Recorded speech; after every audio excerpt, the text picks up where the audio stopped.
Advancements in the medical field are giving nurses faster, more effective results than ever before. They should expect the same from their education, too. Capella University's game-changing FlexPath format allows you to set your own deadlines and leverage your experience to move faster through your program. So the faster you move, the more money you save. When you're ready, we'll be here. Visit capella.edu for a trial course at no cost to you. Capella University. Don't just learn smarter. The Cricket Badger Podcast IPL Daily, in association with Moonrise Cricket, Indian Premier League 2020 13th edition.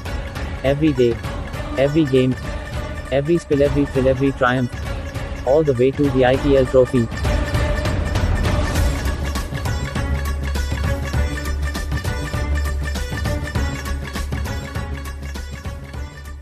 Hello everybody, welcome along. It's another edition of the Cricket Badger Daily IPL Podcast, and good to have you with us. And got two guests who you'll know the voices of by now. Got Clare Sanderson joining us and Naman Shah as well. But it would be wrong of us on this edition of the Cricket Badger Podcast to not refer to the fact that Dean Jones sadly passed away, aged 59, far too young for anybody to go. He was out there in Mumbai covering the cricket for Star Sports India, and our thoughts go to his family and to everybody who knew him as well. Terrific player, Dean Jones. Saw him a few times for Australia and for Derbyshire, and very, very sad news that came out of the IPL this morning. So thinking about him as we go through this, and we'll dedicate this show to Dean Jones's memory as well. Very sad loss for the cricket family today. But we'll get into the IPL chat. And Clare, Kings XI, your side, you're the fan rep of Kings XI, and it was a rather fantastic performance by them today, wasn't it? Yeah, it was indeed. Well, if anybody heard the podcast last night, you'll hear my little pep talk that I gave them. And obviously, short and sweet was the way forward. It worked. I don't know how many of them listened to that, but it certainly seemed to work. I mean, wow, what a performance. Just because of the timing of it, I don't get in from work till just about the end of the first inning, so I didn't keep up with the group. I didn't listen to anything, and I just came home in time to see the bowling start. Wow, what a start that was, yeah. Yeah, really impressive, and then to look back and see that the captain played his captain innings was just fantastic. Well, we talked about KL Rahul last night, didn't we? Saying that, you know, he'd got a big job on his hands to try and rally his troops after the disappointment of that super over defeat in the first game that Kings XI had. And to go out there, he hit 132 not out, 69 balls, 14 fours, 7 sixes. The highest score by an Indian in the Indian Premier League and the highest score by a captain in the IPL. That's one way to get your team motivated, isn't it? Go out there and lead from the front. Well, yeah, absolutely lead from the front. I mean, I know there weren't any other big scores around him, but I don't think, looking at it, anybody really got a chance. It was the KL Rahul show, yeah. Interesting to hear him say, you know, he's a captain, but once he's on the field, he's a batsman. And yeah, he certainly was. It was awesome. Having said that, I haven't seen any of it yet, so I'm waiting for the recording to replay, and then I shall be watching his skills in action. Worth a look. Towards the end of it, he was just hitting everything. Everything was going for 4 or 6. It was ridiculous hitting by KL Rahul today. Naman, from your independent side tonight, looking over the game today, it was just too big a score, wasn't it, for RCB to really get their heads around in trying to chase down. They didn't get off to a very good start, and it went from bad to worse. Truly, James. If you'll see first 5 to 6 overs, KL Rahul and Mayank Agrawal saw the new ball. They constructed their innings. Mayank Agrawal, though he scored only 20-25 runs, but he accompanied him. Later on, also Nicholas Puran just stayed around, they were looking for singles and doubles, and then Rahul took away. He changed his gear and then went smashing all over the park. So this is the kind of innings which everyone needs to look up to. Earlier we saw Mayank Agrawal also. You won't get ball on the bat right from the first ball. You will have to construct these innings. You will have to adjust to the pace on this such wickets, especially in Abu Dhabi and Dubai. This was the innings which stand up it was a standoff innings, and everyone needs to look up to this, how to play on this wicket. He was truly superb today. Yeah, the first century of IPL 2020, but he was given a little bit of help, Naman, as well, wasn't he? Virat Kohli spilled a couple of chances. The second one in particular was a fairly simple chance, that. And if you actually look back at the innings, it was really after that second drop that Rahul really did put the foot to the floor and take Kings XI to a really big total. If Virat Kohli had caught one of those chances, it might have been a different story. Yes, James, the first catch which he dropped, then it was okay, but that got impacted on his second catch. He was thinking about the first catch, and after dropping both these catches, it affected his batting. Jadeja and all, you saw the stats which players have dropped the most catches, because they carry on this, they do not digest how the failures, how did it happen. It impacted him mentally, so it impacted his batting also. And also I see the team selection is not proper. They have wonderful players in their squad as well. And on such slow wickets, they need both Chahal and Zampa as well. He's in terrific form, you saw against England. Also in the batting department, in a way, it was an opportunity for the youngsters. It's good that Kohli and De Villiers are failing right up in the tournament. Later on, they will surely deliver. But it's up to other youngsters as well to show their class, show their temperament. These are the matches where they need to step in and win for Bangalore. Naman, I said yesterday on the daily podcast that RCB are capable of anything, aren't they? They come out some days and they are absolutely magnificent. And they come out another day, like today, and they put together a pretty dire performance. You never quite know what RCB are going to provide. Yes, James, because you see their team rotates around Kohli and EBD. Rest of the players, they jump in few matches, but they are totally cold most of the matches. Also with their bowling department, Umesh Yadav, he has gone for plenty of runs. And also Dale Steyn is not that effective in T20. Maybe they might look up to Isuru Udana, who is a T20 specialist, as I have heard that Morris is still not fit. But they quickly need to rectify their playing 11 going into the next match. A 97-run win, that is, in 2020 terms, that is a stonking victory, isn't it? That is the equivalent of winning 5-0 in football or something. You don't get too many more comprehensive performances than that. No, you certainly don't. I mean, didn't KL Rahul score more than the whole team? Yeah. You know, I guess when you've got such a massive score like that, you know, it's going to go one of two ways. You're either going to get in and hit the ball, or did you just come up against a really prolific bowling attack that were just absolutely on point from the start? You know, I mean, I know we can say Kohli was out of form, he dropped a match, he was ball, he was feeling less confident. I thought the bowling from Kings was absolutely on point from the first over. Yeah, your Sheldon Cottrell shout, 2 for 17 for him, the West Indian, 1 for 18 for Mohammad Shami, who's been magnificent in both of the games so far, and 3 wickets apiece for Ravi Bishnoi and Ashwin as well. That, you know, it was a really all-round performance, wasn't it? It wasn't just Rahul, it was a team performance. Well, that's it. Like I say, it's okay getting a big score on the board, but as we saw the other night, you know, you can get a big score and it can be chased down or it can be close. I thought the bowling was absolutely brilliant, and because that's the half of the game I've seen. And I thought nice for Glenn Maxwell to chip in with a little wicket there as well. So yeah, really strong all-round bowling performance.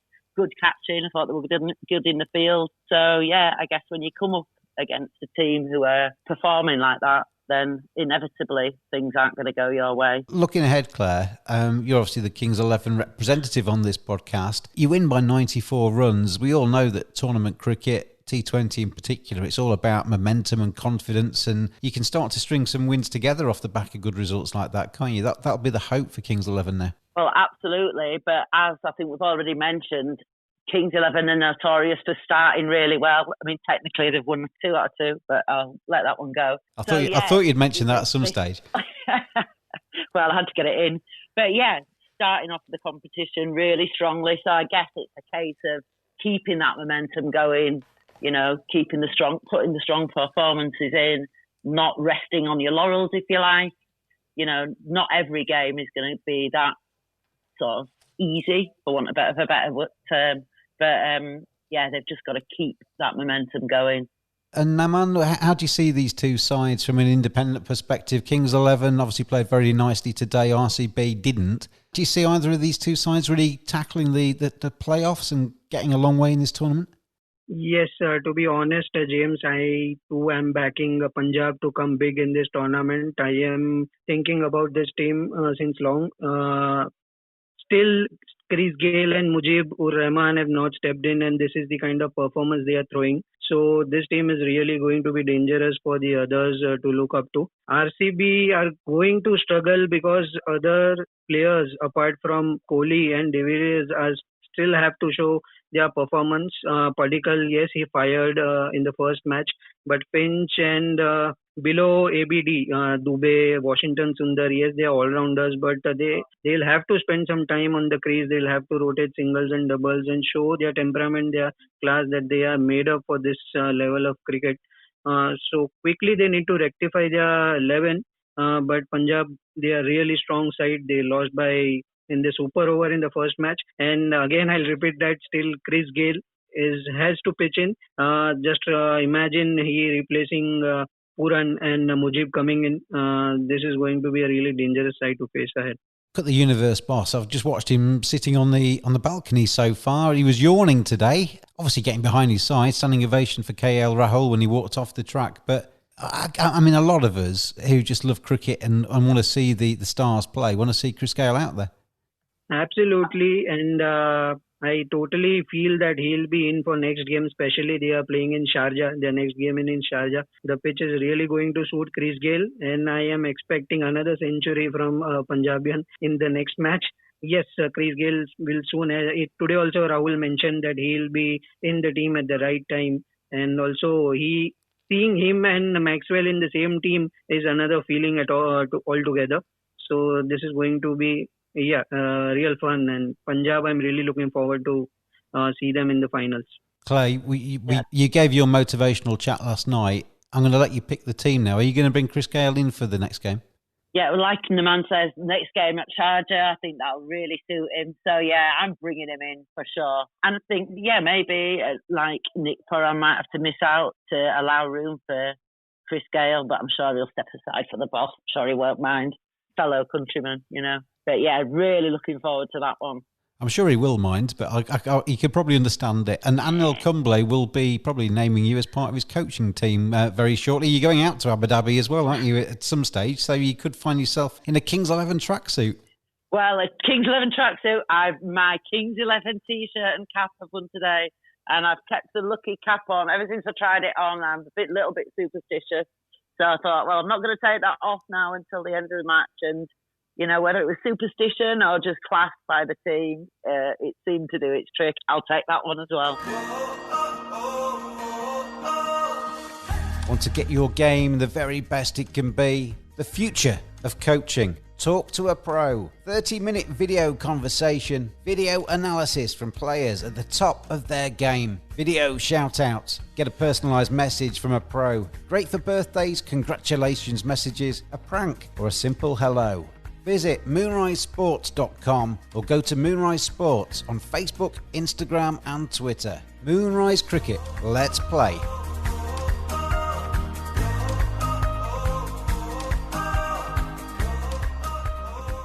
Fantastic performance by Kings 11, but let's have a look ahead to tomorrow's game. Chennai Super Kings taking on the Delhi Capitals. Two sides that when I was doing my previews of this tournament, I fancied both of these to get a long way. Both of them were playoff contenders for me. Chennai Super Kings have never missed out on a playoff place, but it's one win and one defeat for MS Dhoni's men. They fell 16 runs short in their chase of Rajasthan Royals' mighty 216 for 7 in Sharjah on Tuesday. Now, man, CSK, what kind of state do you think they're in at the minute? One win, one defeat. Obviously, early days in the tournament. How have you seen them so far? Yes, James, I don't think so. Knowing Dhoni, he would be thinking about the game they lost. But one thing, if you'll notice the pattern so far in the tournament, all the games, the captains winning the toss have elected to field first and they have lost the matches. This has been the pattern so far. Thinking about the due in the later part of the innings, but the thing is, they all the teams are not quite sure how to bat on the wicket, how the pitch will behave, so they are opting to field first. So if you had observed, MS Dhoni mentioned during Rajasthan's match that Rajasthan quickly identified what deliveries to bowl, and if you saw that Shreyas Gopal and both Tewatia, they did not bowl any leggies, hardly two or three in their 8 overs. They only bowled googly. They did not give them any room to hit. So the thing is, after batting first, the teams are identifying the correct length to bowl, the correct pace to bowl. You saw Pollard also changing the pace. Every delivery is bowling. So might be you will see now that team winning the toss, they'll opt to bat first and defend later on. This has been quite a bit advantage, and I think Dhoni will be the first person to do this. I am quite sure.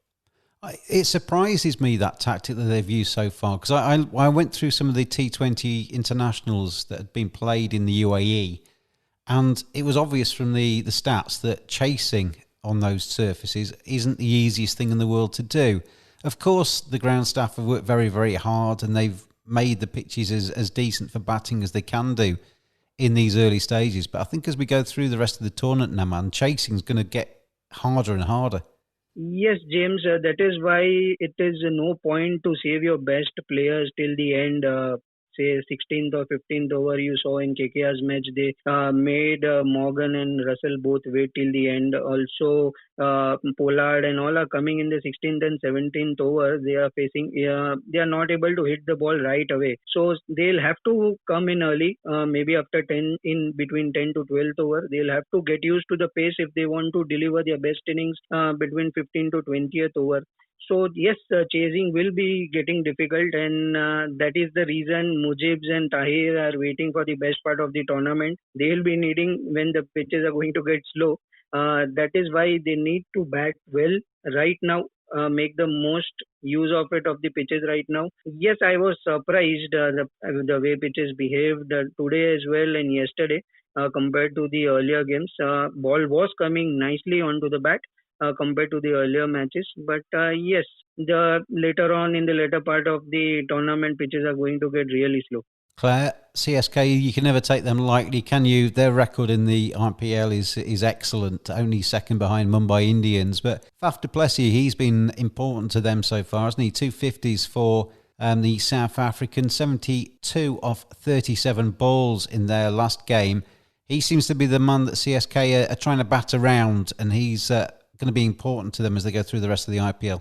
He is, and a guy to play those kind of innings as well. Get him in early enough so that he can build his innings. Yeah, like you say, everybody can bat around him.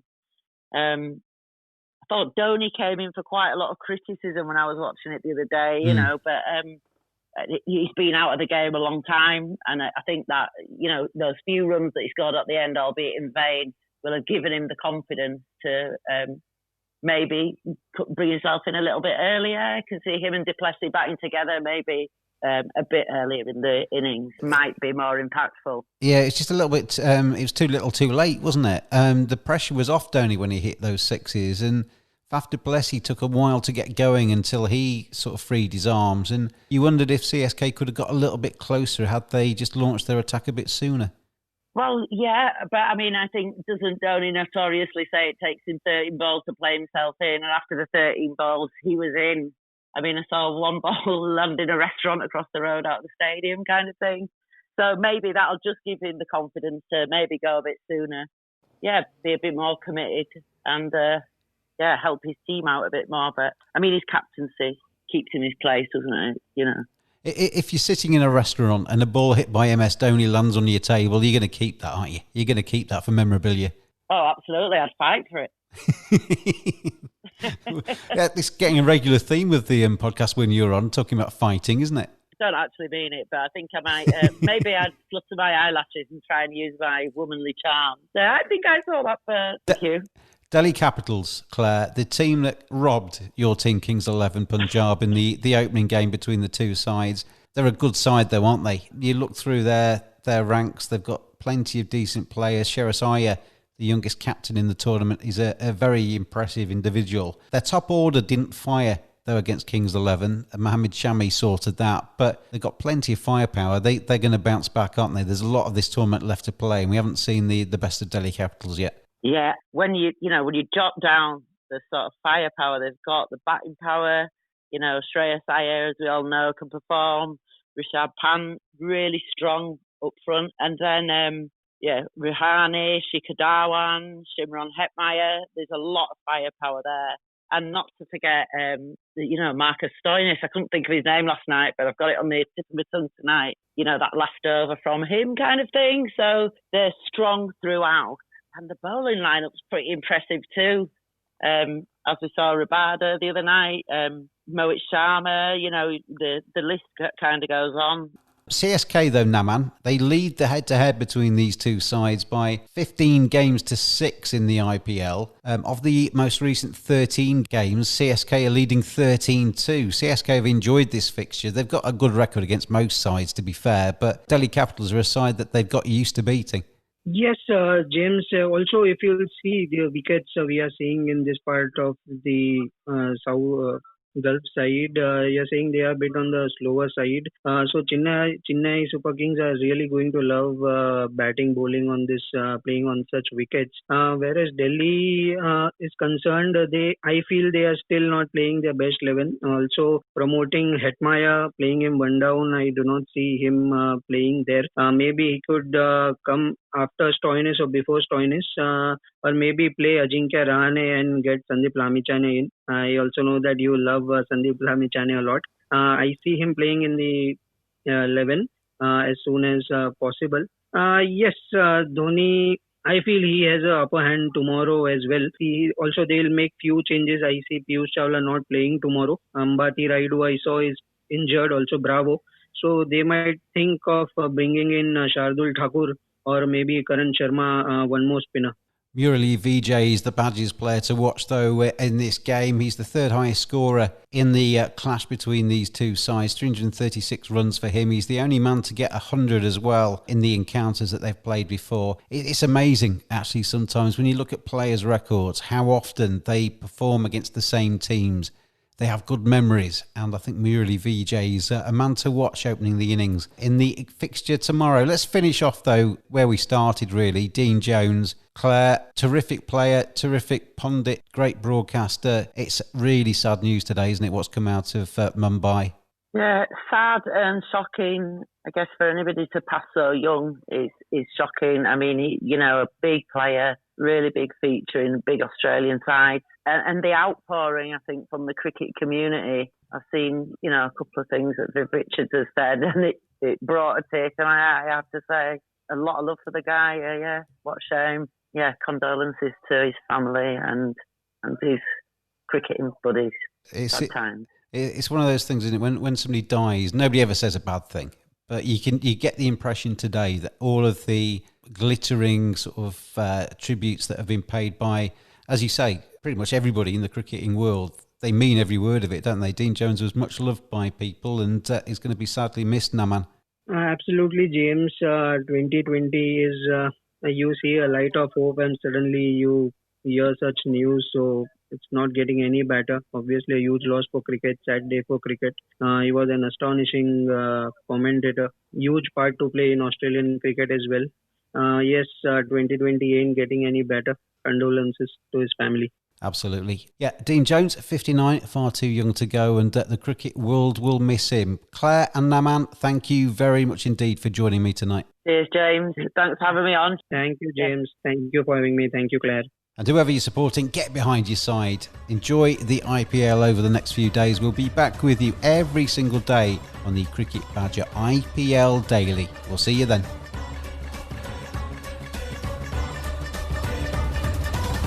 Thanks for listening. Join us every day throughout IPL 2020. Follow us on Twitter at cricket_badger. Join in the fun. We'll see you again tomorrow.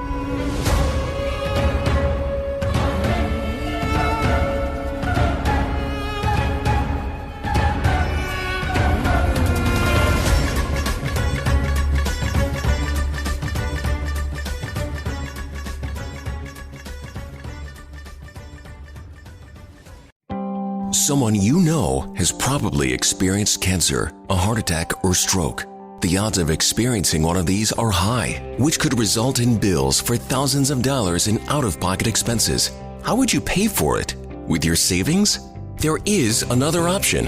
It's called Active Care. Active Care is a supplemental health insurance policy that offers protection for covered cancer, heart attack, or stroke, and a choice of cash benefit options from $10,000 to $60,000. And with Active Care, the cash is yours to use as you see fit. Active Care is brought to you by Colonial Penn Life Insurance Company and is underwritten by Washington National Insurance Company. Get Active Care for cash, choice, and control. Visit colonialpenn.com for more information. This is a limited benefit policy. This policy has limitations and exclusions. For costs and complete details of coverage, visit colonialpenn.com.